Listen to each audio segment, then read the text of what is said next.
مدنی مذاکرہ ہے شریعت کا خزینہ، اخلاق کا تہذیب کا طریقت کا خزینہ۔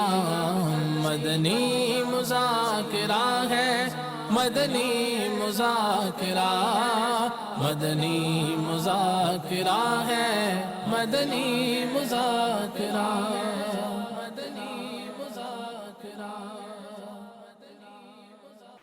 الحمد للہ رب العالمین والصلاة والسلام علی سید المرسلین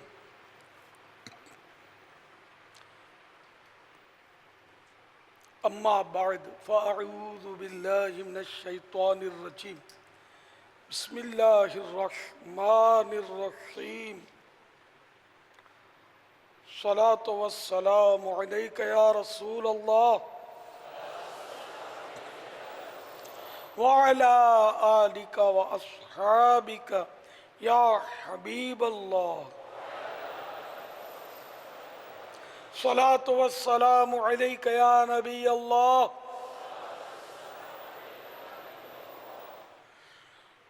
وعلى آلك وأصحابك يا نور الله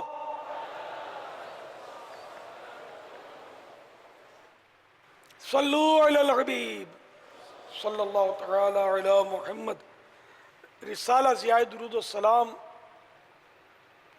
پیج نمبر 11، فرمان مصطفیٰ صلی اللہ تعالی علیہ وآلہ وسلم نمبر 39 یعنی 39۔ جو مجھ پر شب جمعہ اور روز جمعہ 100 بار درود شریف پڑھے، اللہ عز و جل اس کی 100 حاجتیں پوری فرمائے گا۔ 70 یعنی 70 آخرت کی، اور 30 یعنی 30 دنیا کی۔ صلو علی الحبیب صلی اللہ تعالی علی محمد۔ الحمدللہ آج کا مدنی مذاکرہ، اس کی ایک خصوصیت تو یہ کہ وہ آج اجتماع بخاری اسی میں ہے، ختم بخاری، اجتماع ختم بخاری شریف، مجلس جامعۃ المدینہ جو آپ اسکرین پر دیکھ رہے ہیں۔ تو اس کی آخری حدیث استاذ الحدیث مفتی مدنی مذاکرہ حاجی حسان رضا انشاءاللہ پڑھیں گے آخری حدیث۔ سارا سال یہ پڑھاتے ہیں اور میں بیچ میں آ جاؤں آخر میں، اور شروع میں تو یہ جمتا، مجھے نہیں جمتا۔ پچھلی بار بھی الحمدللہ مفتی اہل سنت الحاج مفتی محمد قاسم صاحب نے پڑھائی تھی آخری حدیث۔ آج ان کے شاگرد، یا ہم جماعت شاگرد، ان کے شاگرد پڑھائیں گے انشاءاللہ۔ ہم سنیں گے انشاءاللہ، ثواب ملے گا سننے میں بھی۔ یہاں پر جو اکثریت حاضر ہے ان کے دل میں تمنا بھی امیدیں یہی ہوگی، اور ایک طریقہ بھی بزرگوں کا رہا ہے کہ کسی بڑے ہی سے، اپنے پیر و مرشد سے یا بڑے استاد سے ہی، وہ آئے ہوئے جو ہوتے ہیں بال وغیرہ سے، ان سے ہی کرواتے ہیں۔ تو اگر آپ ہی مدنی پھول اس کے ارشاد فرمائیں تو میرے خیال میں زیادہ خوشی ہوگی تمام کو۔ آپ کو یہی کہنا چاہیے۔ ویسے شیخ سعدی رحمۃ اللہ تعالیٰ علیہ نے بتا دیا ہے، بزرگی بعقل است نہ بسال۔ عمر سے بزرگی نہیں ہوتی، عقل سے، علم سے ہوتی ہے۔ سب جانتے ہیں کہ حدیث آپ پڑھاتے ہیں، استاذ الحدیث آپ ہیں، میں نہیں ہوں۔ اچھا، پہلے اب بعضوں کی حسن ذہن ہوتا ہے نا، تو کہ دستار بندی پوری دستار میرے ہاتھ سے بندوائیں۔ پھر سمجھا اگر ذہن میں بناتا رہا کہ آپ کو جنہوں نے سارا سال پڑھایا ہے، یار اب ان کے سامنے مجھے کہیں گے نہیں میں ان سے نہیں بندواؤں گا، آپ سے بندواؤں گا، تو ان کا دل پہ کیا گزرے گی؟ بولیں گے کچھ بھی نہیں۔ عزت نفس کس کی نہیں ہوتی؟ تو یوں مطلب سمجھا کریں۔ میں باپا ہوں، آپ لوگ، آپ میرے بچے ہیں، آپ پڑھائیں۔ یہ بھی میری ہی خوشی ہے نا کہ میرے بچے دیکھو کیسا پڑھاتے ہیں۔ الحمدللہ۔ صلو علی الحبیب صلی اللہ تعالی علی محمد۔ آج کا مدنی مذاکرہ ویسے اس کی خصوصیت ایک یہ بھی ہے کہ چونکہ یہ مہینے کا پہلا ہفتہ ہے انگریزی حساب سے، اور یہ پہلا ہفتہ اسلامی بہنوں کا مدنی مذاکرہ ہوا کرتا ہے، تو آج اسلامی بہنوں کا خصوصی مدنی مذاکرہ بھی اسی میں ہے، اور یہ گھروں میں اپنے سنتی ہیں۔ او بی بہن کے ذریعے خصوصی شرکت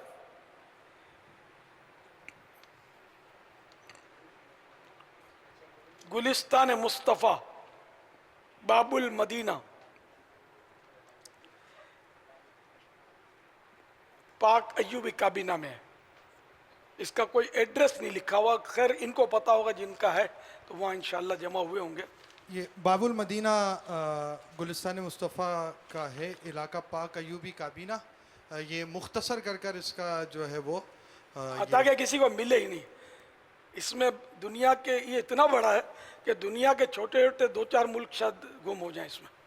یہ فیڈرل بی ایریا آپ نے لکھا ہے، اس کا نام ہے گلستان مصطفیٰ، میرے مصطفیٰ کا نام لکھ دو یار اس میں۔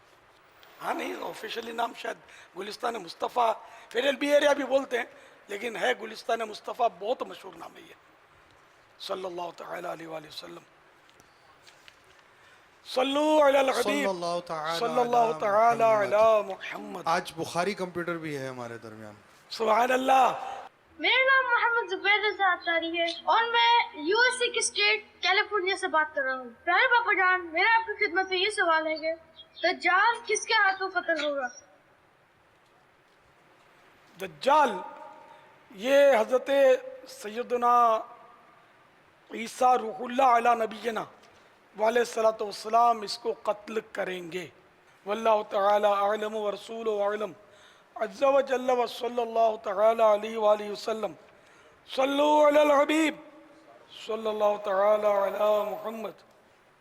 میں احمد خالد زمان کوریا سے ٹیگو سٹی سے بات کر رہا ہوں۔ میرا سوال ہے کہ اگر ناخن پہ نیل پالش لگی ہو تو غسل کرنے سے پہلے اس کو چھٹا لینا ضروری ہے یا نہیں؟ حضرت آپ میرے لیے اور میرے مرحومین والدین کے لیے دعا کیجیے اور آپ کی دعاؤں کا میں طالب ہوں۔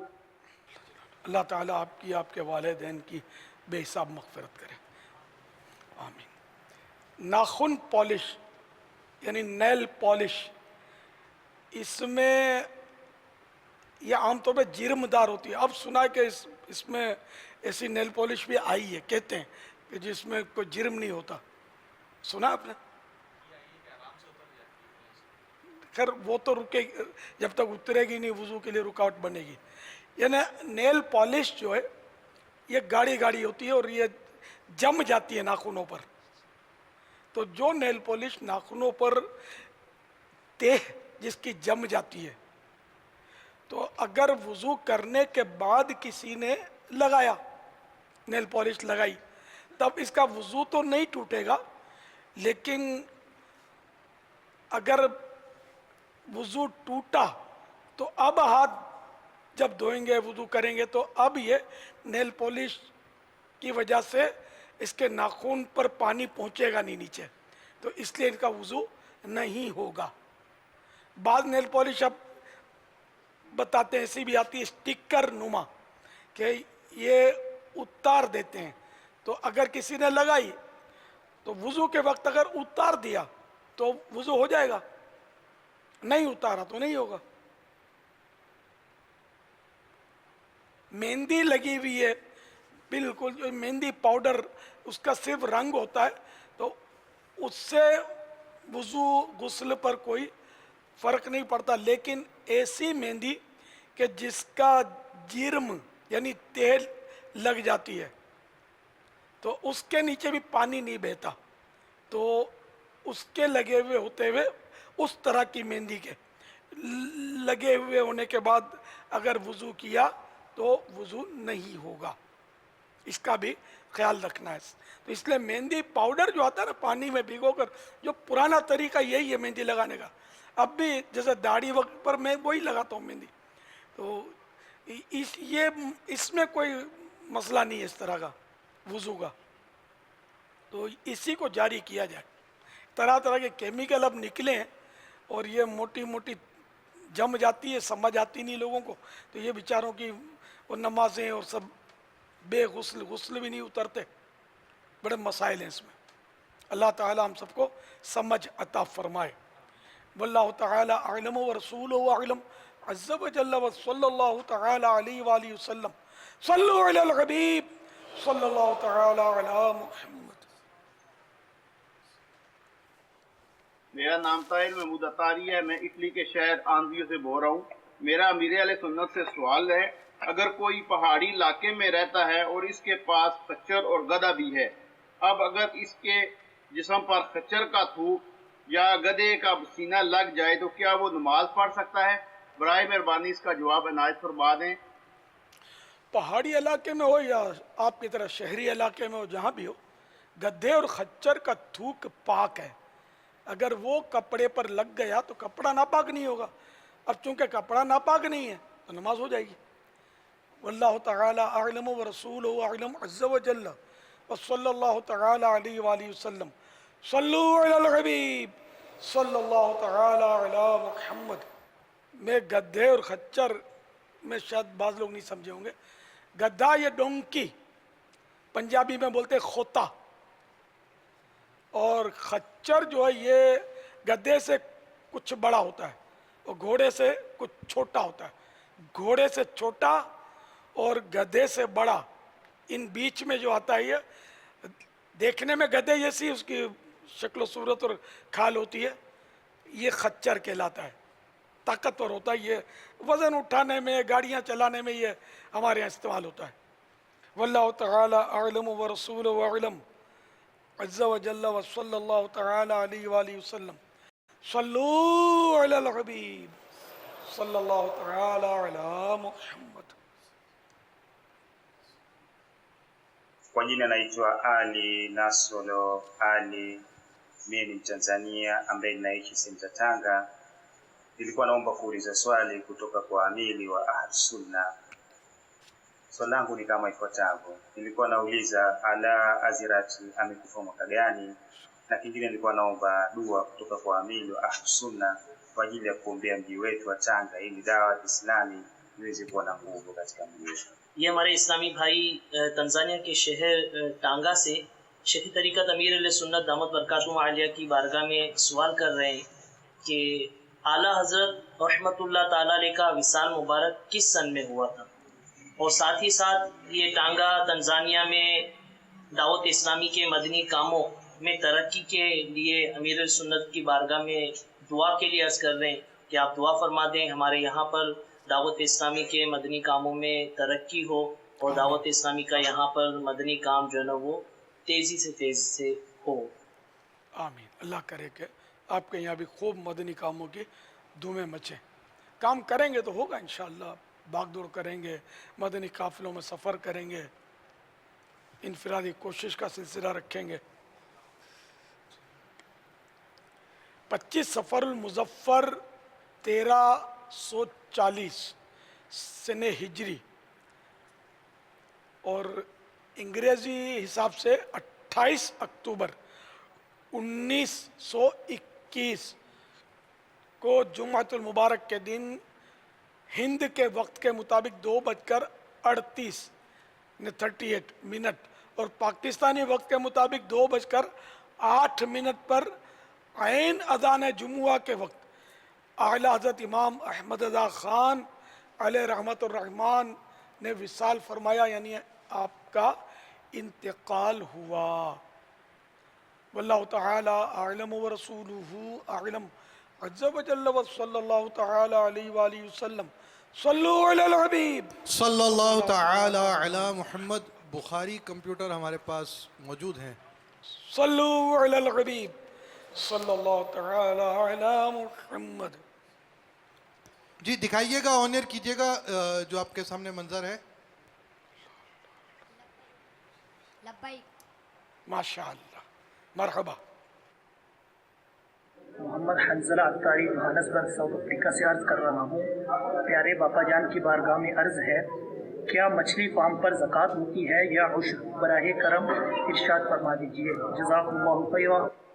عشر تو اس پہ نہیں ہوتا، عشر زمینی پیداوار پر اس کی شرائط کے مطابق ہوتا ہے. اب مچھلی تجارت کے لیے کسی نے مال تجارت کے طور پر اس کے پاس ہے اور وہ تجارت کرتا ہے اس کی، تو شرائط پائے جانے پر اس صورت میں اس پر زکوٰۃ آئے گی. واللہ تعالی اعلم ورسولہ اعلم عز وجل وصلی اللہ تعالی علیہ وآلہ وسلم. صلو علی الحبیب صلی اللہ تعالی علی محمد. میرا نام کنیزہ اطار ہے. میں باب المدینہ کراچی سے عرض کر رہی ہوں. میرا سوال یہ ہے کہ بعض اسلامی رہنے باتوں میں اس قدر مشغول ہوتی ہے کہ نماز کا وقت تھوڑا رہ جاتا ہے، پھر فرض پڑھ لیتی ہے. ان کا کرنا کیسا؟ باتوں میں اگر ایسا مصروف ہے کوئی اسلامی بھائی یا اسلامی بہن یا کسی بھی کام میں کہ وہ بالکل بھول گیا، نماز کا اس کو پتہ ہی نہیں چلا، نکل گیا وقت، واقعی ایسا ہے کہ اس کو پتہ ہی نہیں چلا، بھول ہی گیا، تب گناہ گار نہیں ہے. اس کا کفارہ یہ ہے کہ جیسے ہی یاد آئے اسی وقت پڑھ لے، جبکہ مکروہ وقت نہ ہو. ظاہر ہاں عصر کی نہیں پڑھی، وقت ایسا آ گیا کہ مکروہ تحریمی وقت داخل ہو گیا، تب تو عصر کی تو سورج ڈوبنے سے پہلے پڑھنا ہوگا. دوسری نماز کی بات کر رہا ہوں، جیسے کہ فجر ہے، فجر کسی کا اسی طرح باتوں میں وقت پورا ہی نکل گیا اور سورج نکل آیا تو اب 20 منٹ تک انتظار کر لیں اور 20 منٹ گزر جانے کے بعد اس کو پڑھ لے، گناہ گار نہیں ہوگا. اور اگر ایسا نہیں ہے بلکہ وہ نہیں بہت ضروری بات ہے، بس بہت ضروری بات ہے، ابھی نماز پڑھتا ہوں، ابھی پڑھتی ہوں، اس طرح کیا، یعنی کہ ہوش و حواس میں اگر یوں باتوں کی وجہ سے نماز کا وقت گزارا اور صرف فرض اب پڑھ لیے تو سنت مؤکدہ اگر اس نے چھوڑی ہے جیسے ظہر، تو اس کے بعد کی 2 سنت مؤکدہ اس نے چھوڑ دی، وقت نکل گیا اس کی اپنی کوتاہی کی وجہ سے، تو یہ سنت ترک کرنا یہ برا ہے. ایک آدھ بار ترک کرنا برا، سنت مؤکدہ کا ایک آدھ بار ترک کرنا برا، اور اس کی عادت بنا لینا یہ گناہ ہے. واللہ تعالی اعلم ورسولہ اعلم عز وجل وصلی اللہ تعالی علیہ وآلہ وسلم. صلو علی الحبیب صلی اللہ تعالی علی محمد.